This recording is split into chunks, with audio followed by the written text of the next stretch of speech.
Here's a quick look at how to play the intro to this famous song, and also a brief explanation of how the notes in the riff relate to the underlying chords to produce such an effective hook. The guitars are down-tuned a semitone or half step on the record, but I'm going to demonstrate it in standard tuning. Just remember to down-tune your guitar if you want to play it along with the record. Here's the chord sequence. To get the feel of the sequence, you can just strum the chords in open position like this.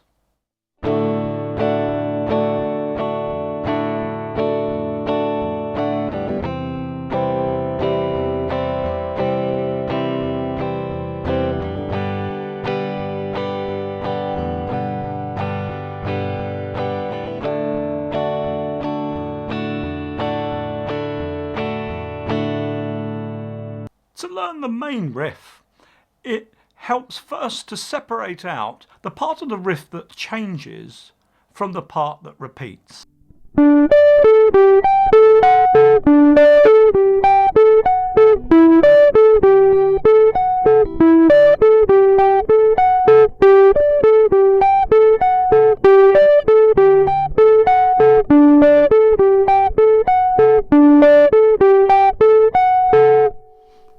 Notice that the part that changes is simply the first note of each chord change, and the notes we're using relate quite closely to the chords.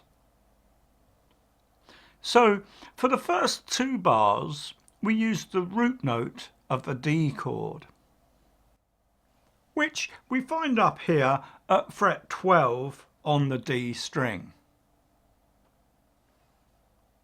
But for the C chord, it's very awkward to use the root note in the same way. That would be here at fret 15 on the A string. So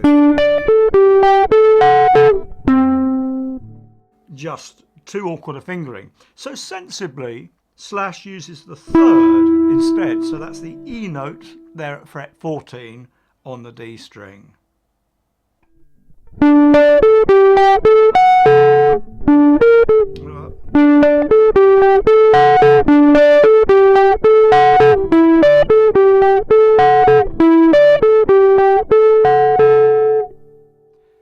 No problem using the G root note over the G chord.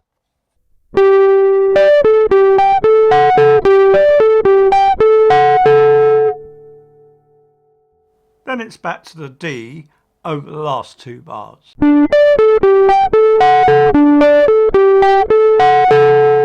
So that's the easy bit, simply following the notes D, E, G, and back to D. Now let's take a look at the rest of the riff, the bit that doesn't change. Looking at the notes as used over the D chord, we can see that we have the first, third and fifth notes from the D major scale, D, F sharp and A, the three notes that make up a D major chord. Then we add the fourth note of the scale, G, both at the 12th fret on the G string and at the 15th fret on the top string. So I think a good way to remember these notes is to think of the way a D sus4 chord might be used in rock music. And compare that to the sound of the riff. You should be able to hear the similarity.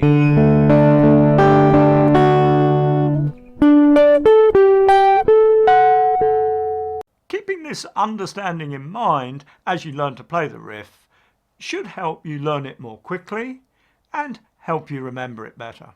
So start by playing the D octave, then trace the chord shape back down to the 5th, the A note there at the 14th fret.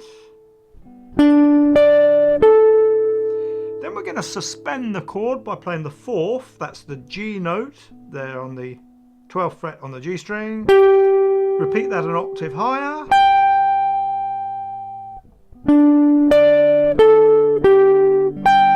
Then we come back to that fifth note, that A, and then the little finger finds the third note, the F sharp at fret 14 on the top string, and then we come back via the A again to link to the next phrase. These same notes are then played after each of the starting notes that we found in the first part of the lesson, like this.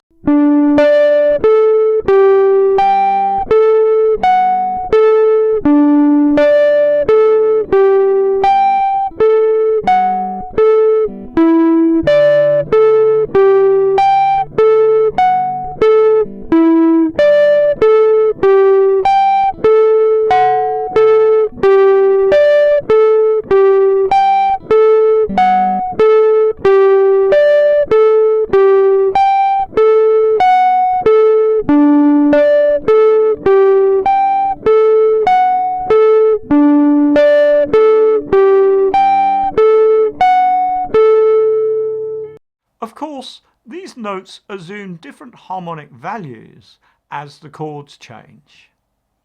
Over the C chord, quite a bit of tension builds up as we now hear the F sharp note as an augmented fourth added to a C6-9 chord. The C6-9 chord has quite a jazzy sound to it, I suppose, but it is a perfectly accepted substitute for the major chord.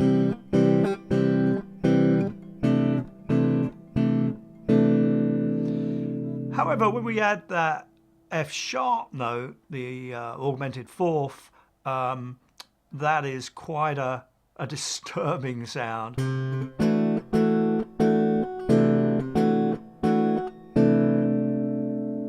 Then over the G chord, the notes blend a little more conventionally to make a G major 9th chord, or perhaps a G major 7th sus2.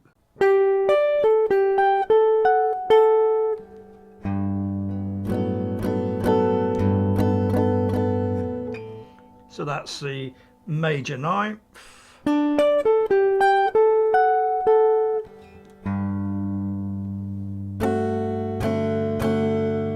And that's a G major 7 sus2.